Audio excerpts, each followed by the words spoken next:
안녕하세요. 재테크농부입니다. 오늘도 어제 시장을 간단히 분석해보고 중국 주식의 위험성과 리비안의 실적을 간단히 보면서 지금 투자해도 괜찮을지 확인해보겠습니다. 그럼 바로 시작하겠습니다. 구독과 좋아요 부탁드립니다. 어제 시장은 1%가량 하락하며 마무리했습니다. 다시 고점 대비 19%까지 하락한 상태입니다. 어제 시장은 큰 변동 없이 하락으로 시작했고 장 중간에는 13,000이 깨지기도 했습니다. 왠지 안 좋은 소식들만 나온 것 같은데 무슨 내용이 있었는지 확인해 보겠습니다. 첫 번째 원인은 어젯밤에 발표된 CPI 지수입니다. 소비자 물가 지수로 인플레이션을 판단할 수 있는 하나의 지표이며 페드에서도 유심히 보고 있는 지표입니다. 발표치 자체로만 보면 아직도 인플레이션이 커지고 있음을 알 수 있습니다. 전년 동월 대비 7.9% 상승했고 이는 1월에 7.5%를 넘어섰습니다. 예상치인 7.8%보다도 높습니다. 월간 기준으로도 0.8% 올라서 역시나 예상치인 0.7%를 상회했습니다. 실업수당 청구 건수 또한 예상을 살짝 상회했는데요. 전망치보다 약 1만 건이 더 많습니다. 이렇게 수치로만 보면 그렇게 좋은 값이 나왔다고는 볼 수 없습니다. 어제 나스닥 선물 차트를 보시면 CPI 지수 발표 이후 순식간에 급등한 것을 볼 수 있습니다. 예상치보다 소폭 상승한 것은 이제는 더 이상 시장에 큰 영향을 주지 않는다라고 시장이 판단한 듯합니다. 상대적이긴 하나 0.1%밖에 상승하지 않았으니까요. 그리고 어제 CPI 지수가 상승한 이유는 유가가 큰 역할을 했습니다. 하지만 페드의 긴축 우려가 걱정되는지 다시 하락하는 모습을 보여줬습니다. 그렇다면 어떤 소식이 시장을 더 끌어내렸을까요? 바로 러시아와 우크라이나 휴전 협상 결렬입니다. 터키에서 처음으로 장관급 회의가 개최됐으나 휴전 합의가 결렬됐습니다. 1시간가량 회담을 진행했으나 전혀 진전이 없다고 합니다. 러시아는 휴전을 위한 합의를 하는 게 아니라 무조건 자기네들 요구를 들어줘야 합의를 해준다고 했으며 들어줄 때까지 계속해서 적대행위를 한다고 밝혔습니다. 러시아의 요구 조건으로는 크림반도에 대한 러시아의 주권 인정, 나토 가입 초기화, 탈나치와 비무장화를 요구했습니다. 결국 어제 시장은 CPI 지수 발표 이후 금리 인상과 긴축에 대한 우려를 가지고 있는 상황에서 러시아 휴전 협상의 결렬이 발표되자마자 불에 기름을 부은 듯 더 크게 하락했습니다. 유럽도 역시나 2%가량 하락하면서 마무리했습니다. 하지만 어제 시장을 자세히 보시면 장 막판에는 슬금슬금 상승했습니다. 그렇게 큰 변동성도 보여주지 못했습니다. 이제 러시아 전쟁 그 자체로는 시장을 흔들지 못하는 것 같고 러시아 전쟁으로 인해 발생하는 에너지 문제들이 오히려 시장을 더 크게 흔드는 것 같습니다. 그리고 금리 인상 우려도 나스닥을 고점 대비 20%나 하락시킬 정도로 선반영되어 있으니 뭔가 색다르고 큰 이슈가 아니면 시장은 크게 요동치지 않을 듯합니다. 즉, 우리가 잘 아는 이슈에 대해서 안 좋은 내용이 더 추가되어 나와도 시장은 크게 흔들리지 않을 것 같습니다. 그렇다면 어제 시장에서 주목할 만한 이슈가 무엇이 있었을까요? 먼저 중국 주식들이 전체적으로 크게 하락했습니다. 그 이유는 바로 미국 SEC가 외국 기업 책임법을 준수하지 않은 기업을 발표하면서 같이 하락했습니다. 니오는 그 영향으로 또 한 번의 신저가를 찍으면서 쭉 하락하고 있고 DD글로벌이나 알리바바 또한 크게 하락했습니다. 그렇다면 SEC가 발표한 5개 기업은 어떤 기업일까요? 이 자료는 SEC 사이트에서 가져온 자료로 5개 기업 모두 중국 기업이며 상장 폐지 위험 대상으로 지목됐습니다. 미국의 이번 조치는 2020년 통과된 외국 기업 책임법에 따른 것입니다. 즉, 중국 기업은 미국 기준으로 재무검사를 받아야 한다는 것이죠. 이를 3년 이상 거부하면 나스닥 거래소에서 상장 폐지될 수도 있으며 중국 정부는 이를 계속 거부했습니다. 원래 이 법의 시행은 2024년이었으나 중국이 계속해서 자국 기업이 미국 규제 당국에 협조하는 것을 거부하고 있기에 그 기간을 당겼습니다. 그리고 현재 항생지수도 급락하고 있는데요. 방금 말씀드린 외국 기업 책임법도 있지만 최근 러시아 제재가 중국까지도 이어질 수 있다는 우려가 확대되면서 급락하고 있습니다.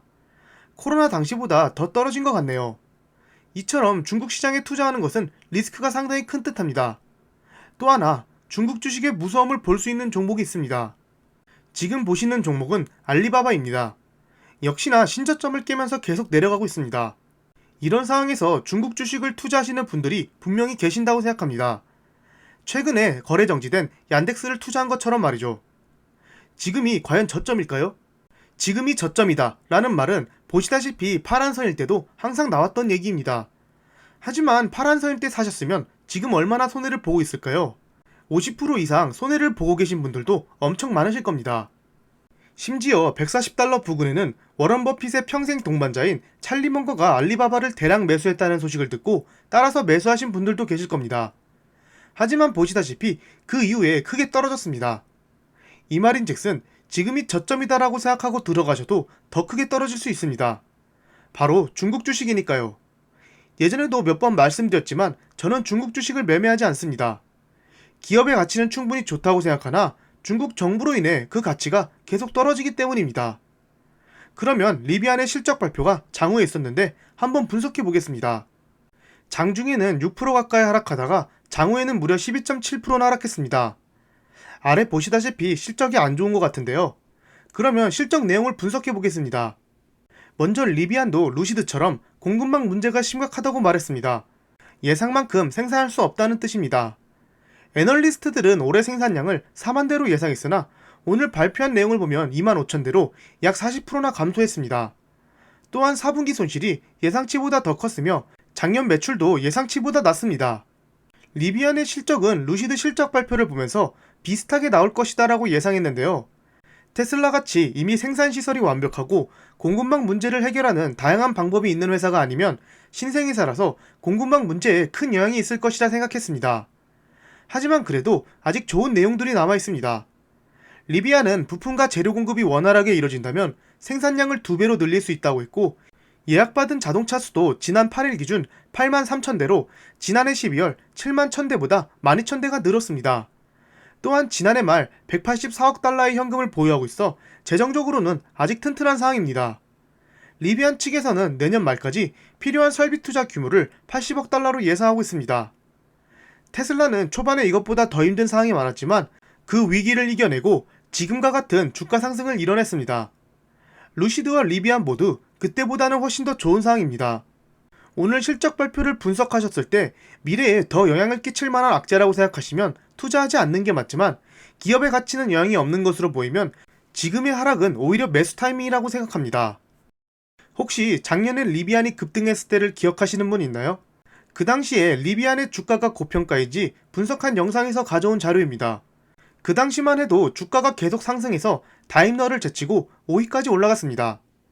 루시드도 엄청나게 급등해서 10위권 안까지 들어왔던 걸로 기억합니다. 하지만 지금 시총이 어디까지 떨어졌을까요? 보시다시피 70% 이상 하락했습니다. 그 당시 서학개미들이 순매수한 종목 상위권에 리비안이 많이 있었는데요. 테슬라와 달리 그 당시 리비안과 루시드는 저 당시에 상당히 거품이 껴있었다고 생각합니다. 두 회사 물론 미래에는 더 크게 상승할 수 있다고 보나 그 당시에는 투기적 수요가 더 많았던 것 같습니다. 작년 11월일 때 주가를 빨간색 원으로 표시해봤습니다. 엄청나게 급등한 게 보이시나요? 불타는 말에 탑승해라라는 투자법도 있지만 정확한 분석 없이 탑승하면 보시다시피 큰 주가 하락률을 겪게 됩니다. 과연 그 당시 리비안과 루시드가 이 주가를 유지할 만한 실적이나 호재 등이 있었나요? 없었던 걸로 기억합니다. 꿈과 희망으로 급등했던 것이죠. 작년에 분석해드린 리비안 적정주가 자료입니다. 그 당시에 대략적인 판매 대수와 한 대당 평균 가격을 통해 매출을 예상했고 매출과 그 당시 시총으로 PSR을 구했습니다. 테슬라 PSR과 비교해서 리비안의 경우 75달러가 적정 가격이었죠. 하지만 지금 예상 생산량이 리비안과 루시드 모두 줄어들었습니다. 리비안의 경우 처음에는 5만 대였지만 오늘 실적 발표 때 2만 5천 대라고 발표했고 그렇다면 매출이 반토막 나는 것입니다. 당연히 적정 주가도 반토막이 나는 것이죠. 루시드도 원래는 2만 대였지만 올해 14,000대로 줄였습니다. 결국 작년에 폭등한 주가는 앞서 보여드린 예상 생산량이 선반영된 듯하나 생산량이 반토막 나니 주가도 급락하는 것입니다. 물론 앞으로 생산량이 늘어난다는 소식이 나온다면 다시 급등하겠지만 당장의 큰 주가 상승은 힘들어 보입니다. 만약 저라면 다른 자동차 회사들이나 제조업 기반 기업들의 실적 발표를 확인해보고 많은 기업들이 공급망 문제가 해결된다는 시그널이 보이면 루시드와 리비안을 그때 투자해보는 것도 나빠 보이지는 않습니다. 개인적으로 두 회사 모두 미래에는 큰 성장을 할 수 있다고 생각합니다. 아직 전기차 시장의 점유율은 전체 자동차 시장에서 10%도 안되고 2030년은 넘어야 내연기관 차량과 비등할 정도로 점유율이 올라옵니다. 이 말은 곧 전기차가 성장할 수 있는 시장이 엄청나다는 뜻입니다. 현재 선물 시장은 나스닥이 0.6%가량 하락하고 있는데 다음주 FOMC를 앞두고 관망세를 보여주는 듯합니다. 오늘은 즐거운 금요일입니다. 다들 행복한 주말 보내세요. 감사합니다. 절대 투자 추천 영상이 아닌 개인적인 의견이니 참고만 부탁드립니다. 지금까지 제 영상을 봐주셔서 감사합니다. 구독과 좋아요 부탁드립니다.